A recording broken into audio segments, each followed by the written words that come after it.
After years of teasing, the inevitable fourth release in the Cult Chaos Space Marine cycle is here, with Codex Emperor's Children giving us a full, standalone army for Fulgrim's questionably loyal sons. But how do the newest kids on the Chaos block stack up to the other three cult books, and are they a formidable player stepping onto the competitive stage, or are they going to make more of a tepid splash on their debut? In this video, we'll dig into their rules, datasheets, and detachments, and talk about how they'll play and what we expect from them competitively.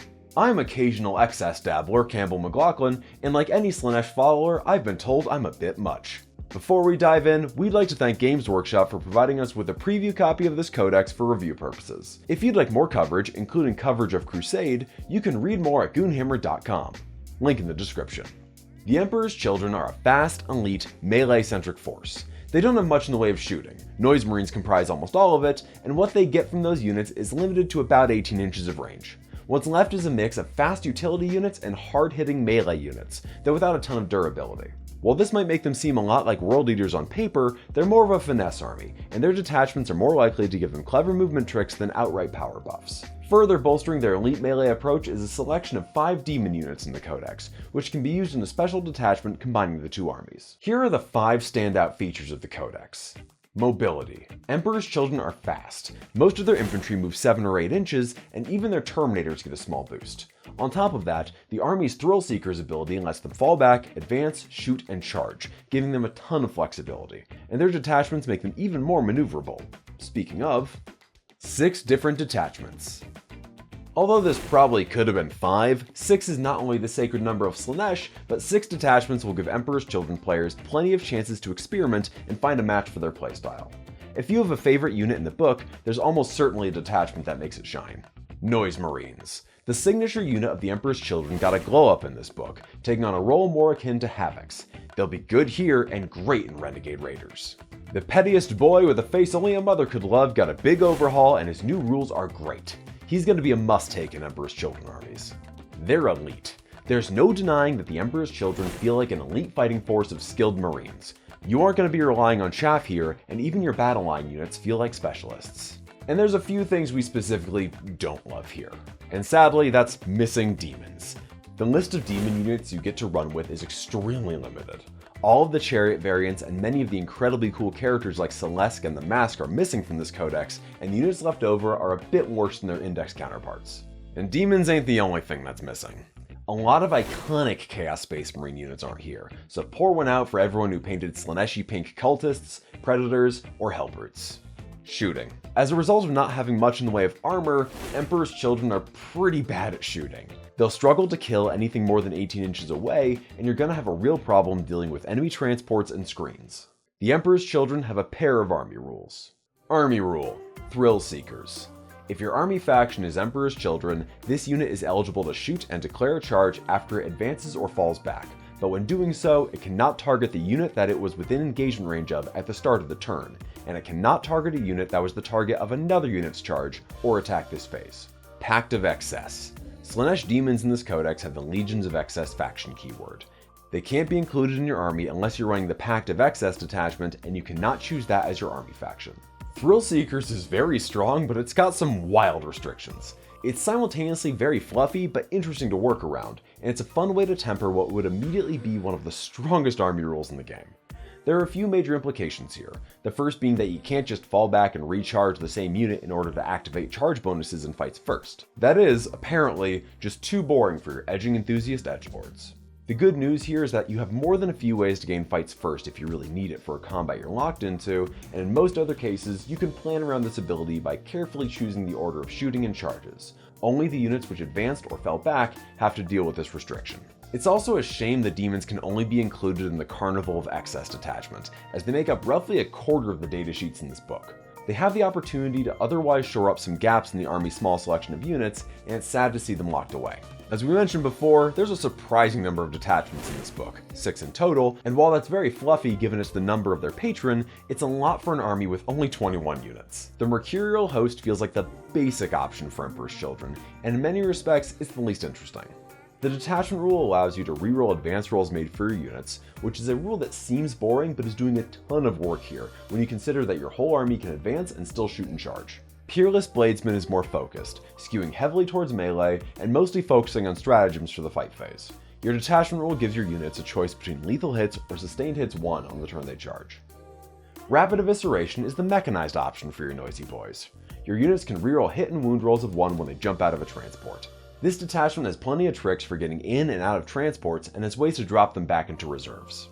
Carnival of Excess isn't just the title of Insane Clown Posse's 17th studio album, it's the detachment that combines Emperor's Children with Slaaneshi demons. You can include up to 1,000 points of Legions of Excess units in a Strike Force army, and while your Demon and Emperor's Children units are within 6 inches of each other, they're empowered, gaining sustained hits 1 and scoring critical hits on 5s.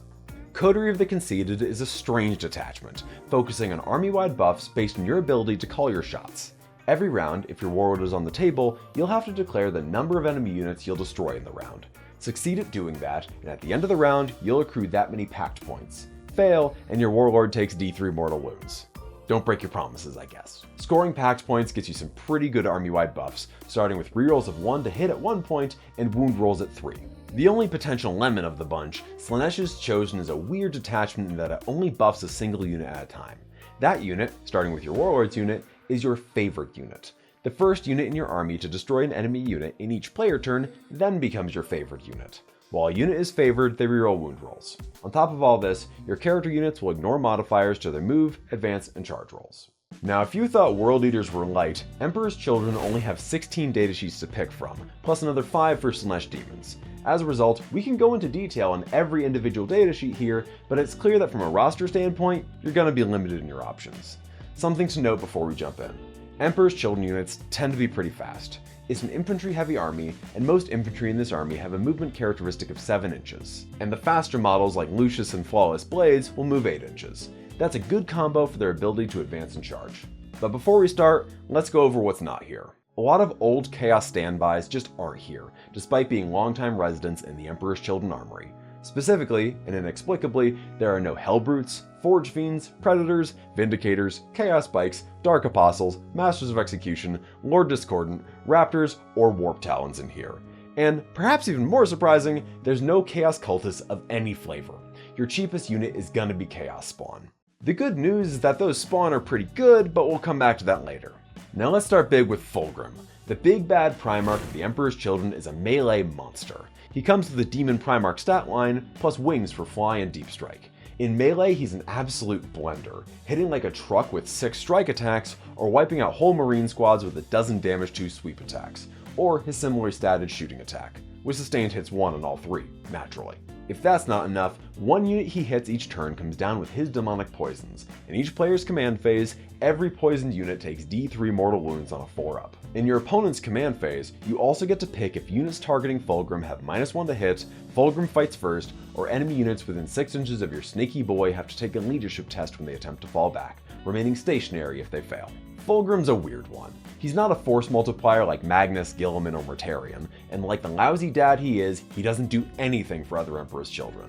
This means his value isn't just plain murdering stuff in melee, but he lives in an army that's already very good at doing just that. We think he'll work like Lionel Johnson, being a type of cruise missile to send directly into your opponent's lines, reducing the heat on your other units and forcing your opponent to deal with him while you score objectives and pick off the rest of their army. Fulgrim can also be your answer to vehicle threats, and with Fly, he can jump over screening units, provided they don't just screen out his huge base. Fulgrim's best life is probably going to be in the Mercurial Host or Peerless Bladesman detachments, where you can get the kind of always-on tools that work best with him. It's hard to evaluate Fulgrim in a vacuum. He feels like he'll be an option in your lists, but he's far from a must-take. The ability to rocket a guaranteed 22 inches across the table before charging in Mercurial Host is pretty tantalizing. Poison is a fun little add-on stinger, tacking on extra mortal wounds to ensure you finish things off. Eventually. It's delayed gratification. Lucius the Eternal received a major glow-up in this new codex, and we don't just mean this model. His datasheet is straight fire, with a beefed-up Flawless Blade profile making him even more flawless than the rest. He's lost some of his old toys, but gained more than enough to compensate, with his Blade of the Lair tossing out 6 Strength 8 AP3 3 damage precision attacks, while his Lash of Torment gives him 10 attacks that are great at clearing out hordes of chaff. Even better, against characters, monsters, or walkers, Lucius gains full rerolls to hit and wound, and while he's not leading a unit, he's a lone operative with fights first. On that topic, Lucius can lead a unit of flawless blades, and he probably will since he's the only character who can do so. They've done a good job here making one of the only lone ops in the game you'll actually want to attach to another unit, since those flawless blades really want the extra damage output he can provide. Lucius is a major threat and he's gonna be a must-take in most armies. He puts out a load of damage in melee, and he'll be a huge help getting a unit of flawless blades over the hump against tougher threats, keeping them on target to kill whatever's in their way. The Lord Exultant is the Chaos Lord equivalent for Emperor's Children, offering your typical 5 wound, 3 up, 4 up model who's good at fighting and can join either of the army's battle line units, Tormentors and Infractors. If he does, he'll gain Infiltrators or Scouts 6 inches from the unit he joins, meaning you won't lose out on their good movement just because you added in the character. As a combat threat, the Lord Exultant is decent, but he's no Chaos Lord. He comes with 3 2 damage options, each with 5 attacks. A Strength 5 AP2 Precision Sword, a Standard Power Fist, and a Phoenix Power Spear, which gives him Strength 7, AP2, and Lance. You can supplement this with a Rapture Lash for a couple of extra attacks at Strength 4 AP1, or a Plasma Pistol, and if you opt for a Fist, you can take a Screamer Pistol to get a 2 damage sidearm. Similar to a Chaos Lord, once per game the Lord Exultant can use his Euphoric Strike's ability to go Super Saiyan, getting +3 attacks on his melee weapons and improving their AP by 1. It's a good boost, but it doesn't really compete with the +1 damage and devastating wounds combo you get on a standard Chaos Lord. It's worth noting that this makes his lethal hits ability more relevant, though it's still an odd non-bow with his Spear's Lance ability. If you're looking for a character to join Terminators or Noise Marines, the Lord Cacophonist is your guy. Clocking in at Toughness 5 with 6 wounds and a 2-up save, plus a 4-up invulnerable save, the Lord Cacophonist comes with a Screamer Pistol and a Power Sword, but he can swap out the sword for 2 pistols to be the loudest gun in the West. Screamer pistols are basically 12-inch sonic blasters, giving you 3 shots of Ignores Cover, Strength 5, AP1, 2 damage shooting, so taking a pair is like adding 2 more blasters to a unit. On top of this, the Cacophonist gives his unit sustained hits 1 on ranged attacks, and his Doom Siren lets you force additional mortal wounds and battle shock tests on a single enemy unit hit by a squad each turn. If you're going heavy on Noise Marines, you're likely going to want 3 of these in your army to help maximize their output. Emperor's Children get access to their own version of the bog standard Chaos Sorcerer. This guy is the same as the standard option, albeit with faster movement. When he hits an enemy infantry unit with his psychic attack, he can give them -2 inches to their move characteristic and charge rolls, and he gives cover to a unit he's leading. He's fine. Nothing to write home about though. The Demon Prince of Slaaneshi is a real eye-opener. For starters, he's got 10 inches of movement instead of 8, and this version on foot gains Lone Operative while he's within 3 inches of a Slaaneshi infantry unit. His other 2 abilities are pretty great as well. Friendly Slaaneshi units within 6 inches making a charge get +1 AP on melee attacks, and he fights on death on a 2-up in melee. That's a pretty great combination of abilities, probably the best we've seen yet on a Demon Prince, and taking a Demon Prince and Lucius to hang out and give each other Lone Operative not only sounds good on the table, but like a hell of a premise for a sitcom. 2 Lone Operatives, Fridays on Goonhammer! As with the Demon Prince on foot, the winged variant picks up extra movement to go up to 14 inches, but has 2 other abilities. Stimulated by Pain reduces incoming damage by 1, while Demonic Destruction lets you pick 1 enemy unit in engagement range after a charge and roll a d6 equal to your model's remaining wounds, 10 to start, dealing a mortal wound on each 4-up to a max of 6. An average charge at full health will net you 5 mortal wounds, which is pretty crazy. The real benefit we like here is that -1 damage, which can really give the Winged Demon Prince durability that other units in the army just don't have. The Emperor's Children answer to Possessed or 8-bound, Flawless Blades give you an improved version of that profile. 8-inch move, toughness 5, 3 wounds with a 3-up armor, 5-up invulnerable save, and they come armed with Bliss Blades, which give them 3 attacks each at weapon skill 2, strength 6, AP 3, and 2 damage. That's not nothing, but where things get interesting is the unit's ability. Each time the unit fights, they can call on their demonic patrons, giving them critical wounds on unmodified rolls of 3-up. However, if they end the fight phase not having destroyed a single enemy model, one of the Flawless Blades is destroyed instead. This is pretty interesting. Automatically wounding any unit in the game on a 3-up really lets Flawless Blades punch up, but only having 3 attacks each means there are going to be times they just don't have the volume that you need. For that reason, Flawless Blades really want Lucius joining them for the extra 6 beefy attacks. Unfortunately, there are a few things going against these guys. First, there really isn't anything special you can do with those critical wounds. Nobody here has devastating wounds or anything. And second, Flawless Blades can't ride in rhinos, meaning if you take them with Lucius, they'll need a Land Raider if you want to put him in a transport. That'll likely be the case as they come in sizes of 3 or 6. Flawless Blades are the most intriguing unit in the book, but they seem like they'll be too expensive to really lean in. Emperor's Children Chaos Spawn are absolutely amazing and would be must-take units even if the army still had access to cultists. These spawn of 10 inches of movement, OC1, the Thrill Seeker's faction ability, and a 6-inch reactive move. They're amazing action units and great harassment pieces. One of the two battle line options for Emperor's Children, Tormentors are basically intercessors, and they're pretty great. They come with the Infiltrator's ability, and they sticky objectives, with What We Won't Ask, plus they have precision on all of their ranged weapons. They get a special weapon per 5 dudes and a plasma pistol on the champion, and they're just some solid objective holders who can throw out some surprising firepower in a pinch. They likely do their best work as 5-man units where you can minimize the number of bolt gun shots you have to live with. The choppy battle line unit to the Tormentor's shooty option, Infractors come with dueling sabers, basically chainswords with precision, and Scouts 6 inches, plus they reroll wound rolls of 1 or all wound rolls versus an enemy on an objective. That's pretty similar to Assault Intercessors and Chaos Legionnaires, though it's worth noting that while Infractors have precision on their attacks, they give up any access to Power Fists or other damage to weapons, which really neuters their ability to punch up. As a result, it's not clear how much value they'll bring to the table, but they can throw out a decent number of attacks and will benefit from having a Lord Exultant with them to give them some real punch with his lethal hits and his own blender abilities. Just be mindful that they won't hit as hard as the standard Chaos Lord and Legionaries combo. Emperor's Children Terminators come in units of 5 and have a 6-inch movement characteristic, one higher than a typical Chaos Terminator. Their Lethal Obsession ability lets them reroll charges against a target they shot at earlier that turn, provided they didn't shoot anything else. They're otherwise just normal Terminators with a gaudy paint job. The classic Chaos Land Raider returns here, same as it ever was. It can hold 14 models and is the only transport that can carry Flawless Blades, who take up the space of 2 models each. This is also pretty much the only way to get anything resembling anti-tank shooting power in this army. The signature unit for the Emperor's Children, Noise Marines, got turned up in this book, losing battle line but gaining some real beef. It's clear they're now meant to act more as an analog to Havocs, sporting 40mm bases and toughness 5, while losing the penalties for moving and shooting Blastmasters. All of their guns got much more deadly, gaining Ignores cover but losing some range. Every Noise Marine has a Sonic Blaster, basically a more accurate heavy bolter, and 1 in 3 can take a Blastmaster, which they absolutely should. These can be tuned to better target elite or chaff infantry units, and can even punch up into vehicles in a pinch. Champions can also take a Power Sword and a Screamer Pistol, which is basically just a short-range Sonic Blaster.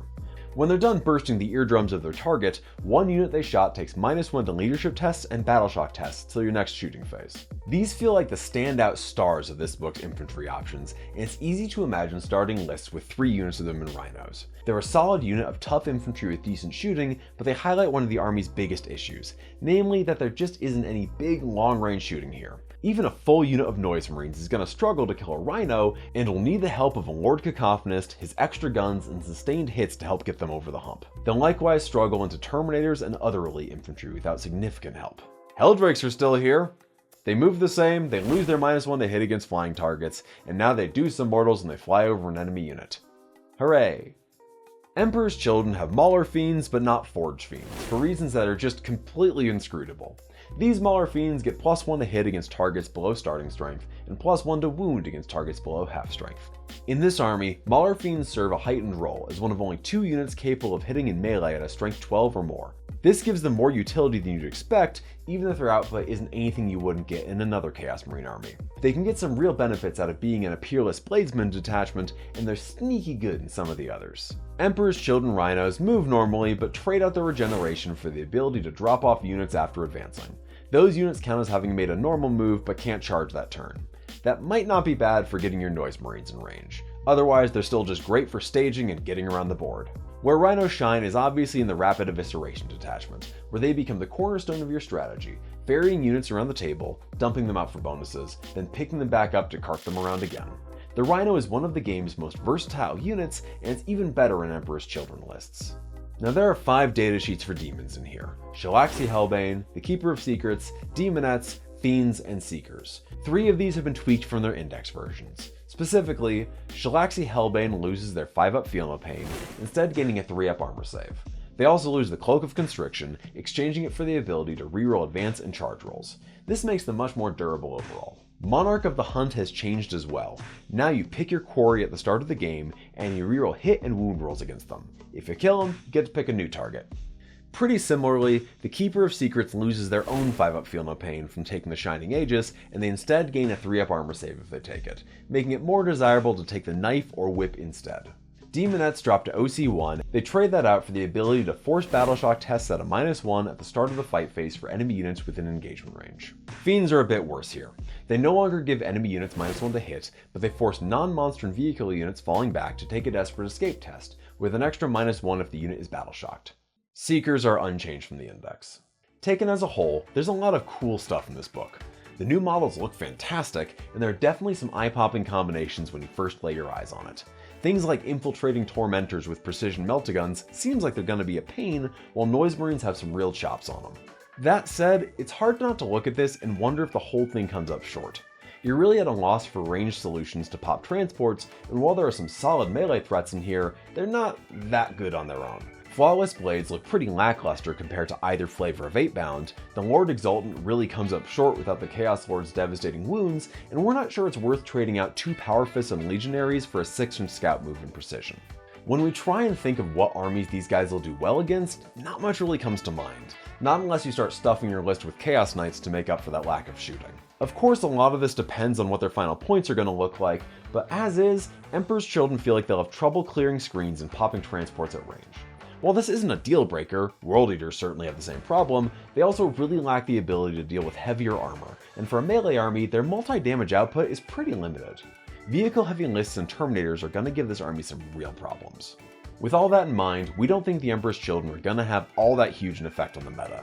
They have real limitations and downsides that stop them from having all the answers or being able to do everything. This positions them more as a middle-of-the-pack army with room for skilled players to flex, plus some fun options for more casual players. If you're looking for the next big bad in the metagame, this ain't it. If that wasn't excessive enough for you, why not head over to Goonhammer.com, where we've got detachment focus articles, painting guides, and more coverage of the Emperor's Children. Once you've done that, consider supporting us on Patreon to access the cavalcade of calamity that is our Discord server, plus bonus features in Administratum and more. I've been Cacophony McDoom Siren, and like Doom Rider before me, I arrive when you don't want me to and disappear when I feel like it. Bye.